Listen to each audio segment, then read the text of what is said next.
নমস্কার, জয় মাতারা। আমি অ্যাস্ট্রো হিমাংশু ভাগ্যের দ্বার থেকে আপনাদেরকে জানাই আন্তরিক শুভেচ্ছা, ভালোবাসা।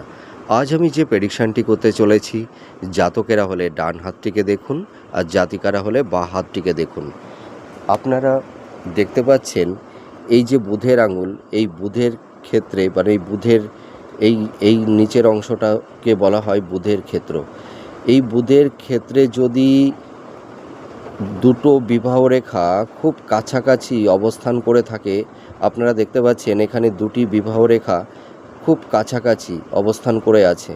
এই ধরনের যদি বিবাহ রেখা কোনো জাতক জাতিকাদের হাতে থেকে থাকে, তাহলে এরা লাইফ পার্টনারের কাছে বেশি এক্সপেকটেশান করে থাকে। অর্থাৎ এরা মানে স্বামী বা স্ত্রী উভয়ের প্রতি একটা মানে কি বলবো, মানে একটা আবদার বলতে পারেন বা একটা প্রত্যাশা বলতে পারেন।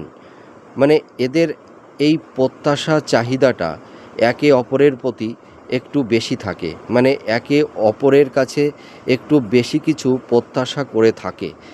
এছাড়া দেখতে পাওয়া যায় এদের দাম্পত্য জীবন মোটামুটি একদম খারাপ হয় না, মোটামুটি মধ্যম প্রকৃতির হয়ে থাকে।